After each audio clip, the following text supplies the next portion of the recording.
Here it goes. So good morning, and thank you for the nice warm introduction, and welcome to day 2. So I'm Jeff, and I'm here for a few reasons. One of them is really to share a story which ties into most of the work I've been doing for the past 30 years. And it starts off really as, I think, I don't know about how many of you growing up ever found yourselves lonely or by yourself or challenged, but when I was 9 years old, my family was a little concerned. I don't know what's popping.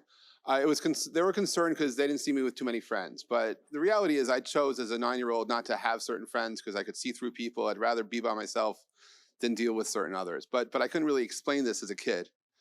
So a life event happened as a result of that, which I'm really grateful for, which was my father connected me to one of my uncles who I didn't really see very often, who happened to be an amateur radio operator. And I don't know how many people here even know what ham radio is or amateur radio is, but before the internet and times of disasters, if you need to get communications through, amateur radio works wonderfully. And I ended up, well, changing my life because, you know, I went from a world where I was okay, I thought, not having too many friends in school.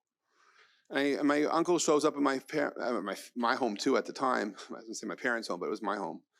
And he takes me to his office. My uncle was a pioneer in cable TV test equipment back then, and he had a factory. And he shows me his office, takes me into his room, and I kind of like got blown away because in a small space, he had a desk, he had a box on his a box on his desk, 2 chairs, and he turned something on, and all of a sudden this box starts to glow, like glow.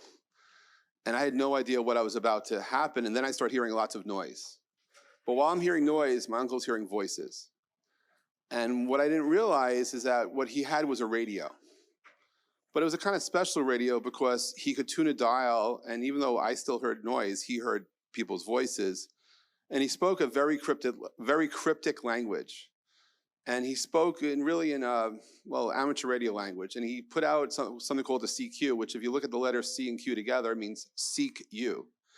Those of you who've been on the internet a long time, you may remember ICQ. And that was also created by Ham Operator. So my uncle puts out the CQ. He says, CQ, CQ, this is K2QQ, I'm calling CQ. And he says this for about a minute. Let's go with the microphone. And for the freaking next hour, my uncle is sitting there talking to people all over the world, saying his name is Fred, he's in Farmingdale, New York, and he gave a signal report. What I didn't realize is that my uncle was so popular. I didn't realize that people would actually spend the time looking to talk to him, and it didn't matter what country they're from, didn't matter what language they actually spoke, they all spoke ham radio English. And what I quickly realized is that my uncle had the cure for loneliness. And if I could have this box in my bedroom before school and after school, it would not matter how miserable school could be. I would just have friends, you know, imaginary perhaps, but I would have friends. So after this exercise of watching my uncle blow my mind, I said to him, could I please take this home? He said, no. But I said, but I'm your favorite nephew. He said, no. And I had to ask him, why can't I just borrow it then? Okay, you can have it back, but I want to borrow it for a week. I want to see what it's like. He said, no.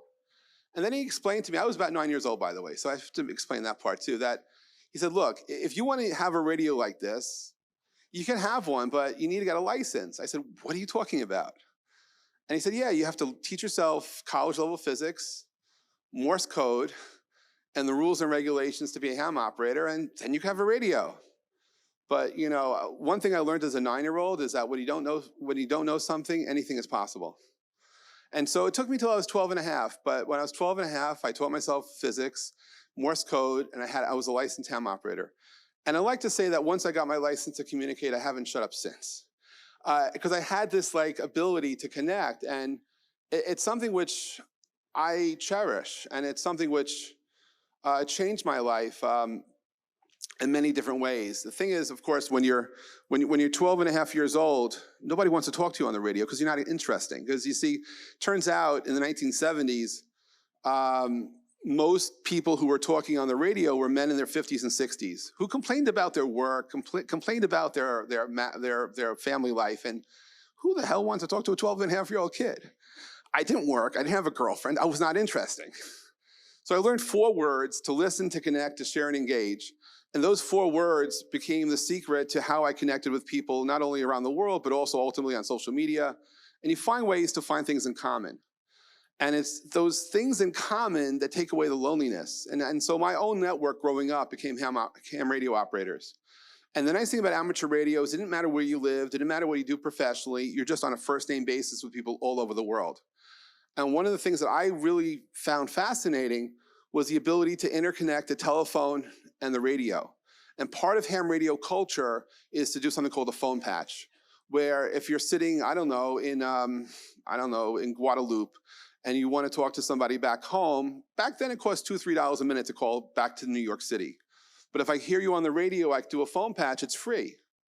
I don't know, it's like my way to serve the public good back then was to pass messages in terms of emergencies and to do phone patches. And that was just part of my life. And flash forward 20 years, and back in 1995, I discovered iPhone. Now, many of you probably think the first iPhone came from Silicon Valley in 2007.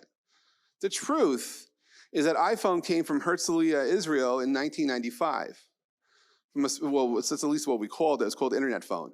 An Internet Phone was the first software package that allowed you to talk on the internet. And back then, most people who were not ham said, why do you want to talk on the internet to strangers? But that was my life. My life was talking to people all over the world. And so what was fascinating was that about 20% of the people back on February 12th, 1995 were hams. And we used as our social identity our call signs. So I can actually pretend to be on the radio while talking to people. And I set up a mailing list and a bunch of other things happened. And in September 95, someone from Italy posted a question on this mailing list: is it possible to interconnect a telephone and a computer? I said, yeah, because I actually took my phone patch, connected it to my computer, and it worked. And those of you who are engineers might appreciate that we had no jitter buffer, no echo cancellation, no quality of service. It really sucked, but it did work. So the next month, I created this project on the internet called Free World Dialup. It was free to connect the world, and it ran on Dialup. And people who are technical, who maybe be familiar with Cirrus Logic chipset modems, I found a guy in Jakarta, Indonesia, who had a lot of time on his hands, more than me, who wrote to the API of iPhone and wrote to the API of the Cirrus chipset modems. And we created in 1995 the first gateways, where if you had one modem for dial-up and one modem for internet, we could actually offer free calling from one home to another. And back in 95, no one seemed to really care that we could do that. And good thing it was free, by the way, because if we even charged a micro penny, we would have been regulated. But free is crazy. So I launched Free World Dial-Up in 1995, 7 years before Skype, and went viral. And I had no business model. Why would you have a business model? I did this for fun. So, and I was fortunately working on Wall Street, so I could afford to buy the modems for everyone on my mailing list who said yes, they want to participate. It cost me more in FedEx shipping charges than the modems. And I sent it out to hundreds of people all over the world. And, I can't read that, but I see that. The thing is that by doing this, I created a network which had its own effect. And I learned a few things about business. One of them is that non-scalable businesses are sometimes the most amazing ones to start, because everyone thinks you're fucking crazy, and it's okay. Because if you do things that's irrational, no one will ever compete with you. But what I really did is I proved the future of voice on the internet wasn't a toy, but it was a technology to be reckoned with. And then so much so that 6 months later, 300 phone companies went to the US government and asked for the sale and use of internet telephony software to be banned in America and the makers to be regulated as phone companies. And then it's like, that was my first WTF, what the fuck moment I had, because my mailing list, people are screaming out, what am I gonna do about this stuff? And I was gainfully employed on Wall Street at the time. My only standing at the FCC is I was a ham operator. But like, if you allow yourself to do anything, I started a coalition, the Voice on the Net Coalition. I coined the term VON, Voice on the Net, back in '95. And we came out from the ether and we stopped this in its tracks. And the VON Coalition still exists today. The thing is, Free Will Dial-Up went through different iterations. And one of the foundations for it was to help cure loneliness. The idea ultimately for me was it was a place where you can connect to somebody. It was free, it was open to the world. And while in the beginning we were calling people's telephone numbers, it evolved to a place where it was end-to-end IP, meaning it was only from endpoint to endpoint, no telephone involved. And it challenged a lot of the status quo. So much so that I did a few other things. I don't know how many people in this room would admit that they are intuitive, or they have premonitions, or they sometimes rule their life, but what they feel, even if it's irrational, but some sort of gut feeling. You know, I'm someone who believes in serendipity and synchronicity and noticing those moments of magic and then taking advantage of it. I'm also the person who will tell you that only dead fish go with the flow. So it's up to you to figure out what your flow is. And you know, working on Wall Street, I had a lot of inertia. I had sold my business really young. I used to be an expert in fixed income mathematics, and I used to build trading systems, but I was having no fun. And I wanted to get out, but I was overpaid, so I couldn't quit until I got, but thank God I got fired, because it saved my life. It saved my life. I worked in the World Trade Center. I could have gotten killed in 3.5 years later. You have no idea. I mean, getting fired can save your life. Trust me, it happened to me. And the thing is, for me, I mean, back then, I had this thing. So I'm doing free will dial-up for fun. There was no business. But I got fired, and what I ended up doing was my passion. So I believe passion is what drives us. So I ended up doing the one thing which was no one ever expected. I started a trade show and conference, not knowing anything about that business. And I started bringing people together from all over the world who were curious about the future. So I did the first event in September 9th and September 10th and 11th, 96. Then it grew into Vaughn in 97, and I ran it for a number of years, providing community for people who were curious about the future, and that worked really well. And in 2003, I woke up out of a dream. Maybe it was a nightmare. And I testified to this, so maybe it was true. I told people I came back from the future, at least in my mind, to fix a future wrong, because I was scared out of my mind. Because in 2003, in January, there was talk. In America, we had just gotten out of the effects of 9/11, the dot-com crash, the telecom crash. And a lot of phone companies wanted to make money on Wi-Fi. I was against that. I figured you have electricity, you go into a lobby of a hotel, you should have Wi-Fi. I mean, it should be free. But back then, a lot of people invested in something called WiMAX, and there's going to be this big revenue thing. And so I said, crap. Most importantly, what I was worried about was going to be the impact to broadband. Because I saw broadband as a great greenfield opportunity to do innovation. And I didn't think the phone companies, once they lost the Wi-Fi battle, they would allow broadband to go into anyone's hands. So I went to the attorneys who I worked with to create the Vaughn Coalition. I said, hey, is it possible to be proactive? Is it possible to go to the government and ask for a regulatory ruling? They said, yeah, you can do whatever you want. So it took 5 weeks, but we filed this petition asking for clarity that voice communication that originates on the broadband internet that doesn't touch legacy phone networks should not be regulated as telecom. Now let me ask you, in the last 19.5 years, have any of you used things like WhatsApp or Skype or, yeah, I'll get there, I'm getting there. Have any of you used Telegram or WhatsApp or Signal or anything to talk to people, or for that matter, FaceTime? Have you ever paid for it? No. You're welcome. Because, you see, now that wasn't my intention, but I went to the government for clarity that we could innovate, that we could build, that we can create. And if anyone would have told me it was impossible in 1 year's time to get a law passed ultimately in your name, I probably never would have done it.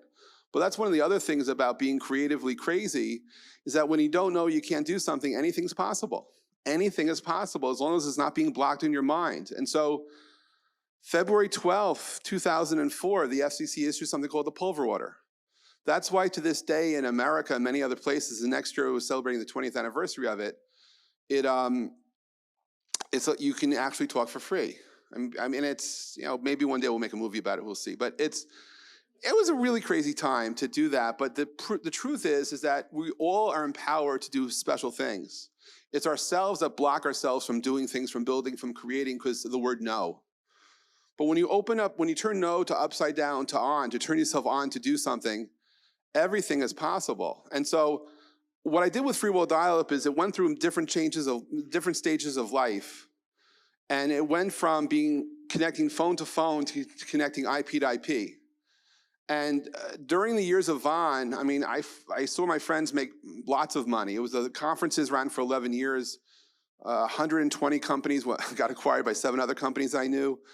35 companies went public. So let's say we helped create jobs, helped create opportunity. And Freewheel Dialup was running in the background. It was being funded by the conferences. And this year I decided to come back. So VoIP is now, the telecom industry is like a $1.9 trillion market. But what if you take telecom, mix it with AI, mix it with 6G, mix it with blockchain, what can you do? I'd say incredibly amazing things. I think the potential of mixing things up at that level opens up the door of possibilities to do things that people couldn't even think about before. You know, in 2002, I coined the term purple minutes because I was sick and tired of entrepreneurs taking voice over IP and simply replacing old telephone minutes, as I used to call those black and white minutes, because they were just replacing telecom minutes with VoIP. But instead, purple minutes, which meant to do things you couldn't do before. But all these years later, what's happened? In telecom, we broke trust. If you think about it, it's kind of ironic why today you don't answer your phone. I mean, think about it. It's not because, it's because we don't trust anymore. We lost trust. So one of my objectives is to bring trust back. Another objective I have is to bring back creativity and for people not to be so afraid of the future. So what I've started working on, and the reason I came here today, was to announce a new project, which is Freewheel Dialup 3, which is the first IP communications network designed and modified. I only need about 5 minutes. Designed and optimized for Web3. So everyone who wants to come on, not only will you not be alone, you'll have a chance to be creative, and it's like a 24/7 hackathon to create next generation services where you could do things like those of you who grew up in the States in the 80s, you may remember things like movie phone or sports phone or weather phone. In order to deploy those services, you cost millions of dollars in hardware to get inside the phone networks. In the last 3 years, 32 phone companies around the world have opened up their APIs for service creation, for doing everything from service creation inside their network to doing eSIMs. And if you do mashups, you can create great stuff. And I'm really super excited about that future. Also worried about it though, a little bit. But I want to show you a video which was made in 2010, which is my example of generative AI voice. Imagine, by the way, a service which is, if you will, your own personal GPS. This is, just show the video, please. 59 seconds. Yep, okay. In 100 meters, turn left. I have to be in the airport in half an hour. In 50 meters, turn left. No, I can't. I have to. Turn left. Okay. Call your mother. Hello? Mum? Hello, dear. Mum, the GPS is telling me what to do. What do you mean? How's Dad? Stop the car. Take off your shoes and socks. Tomorrow, take the day off This is work. ridiculous. I can't take the day off. Take the day off work. I can't. I'm just too busy.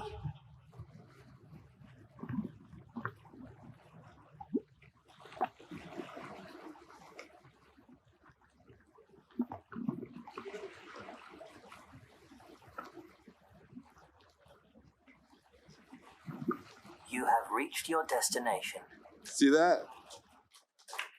Now, that's just one example of what happens when you outsource a little bit about your life. I mean, look, I personally believe that we are the CEOs of our lives. You may not be the CEO of a company, but you can drive yourself. But sometimes AI can be helpful. And I won't go into details about how that's possible, but we can create services like that if we allow ourselves to. And the whole thing is that being creative is defined by us, not by anybody else. We're unbounded by nature. It's the society we live in that creates these rules of which we can choose to agree to or not agree to. And when it comes to creating great things for the commons, I would argue that finding builders who don't know they're builders, finding people who are just creative, who want to do great things, we should empower them to do so at any age. Now, I'm going to be in Kigali in Rwanda in 2 weeks, hosting a conference called Vine Evolution, hoping to find the next generation of folks that had come on the internet. Because 28 years ago when I started my conferences, I told people there will come a time where it didn't matter where you grew up in the world, that you can contribute to the internet. I believe that time has come. And so I've restarted my event series. I'm doing events in Africa in 2 weeks, which I never saw coming, in New York in November, in London in December, in Stockholm, and then in the West Coast. And really, if any of you are interested in having an influence in the future, I would invite you to participate, support what I'm working on. More importantly, I'm doing this for you. So I hope that some of you or one of you may know somebody that's curious about communications, because it's not a been there, done that field. We're only just beginning, because at the end of the day, I think being able to say I love you to someone is very precious. There's so much metadata in voice that I firmly believe that voice will always be the killer app. That in times of trouble, knowing you got someplace safe is great. And being able to say, call your mom. My mom passed away, right? My sisters have now saved voice messages for my mom. That's the only way that we can do that. But with generative AI voice, you can save people's phonemes, and some people can live forever. Some people can do great things. Of course, you could do deep fakes and have to fight that, but I think good work beats evil all the time. We just have to put the rails in place to facilitate that. But really, I want to thank you for your time. I'm Jeff Pulver. If you want to find me, I'll be here for a bit. I'm on Telegram as @JeffPulver. I would give you my phone number, but you wouldn't call it. But it's +1 516 312 3227 if you want to WhatsApp me. And really, I would encourage all of you to allow yourselves to think outside the boxes that you've created or those that were created for you. Because when we can unlock those boxes, we can not only serve the public good, but we could also serve ourselves. And we could find that balance so that we get to be who we are, not who people think we should be. And that's where the true freedom comes, by unlocking yourself to your true potential. Thank you so much.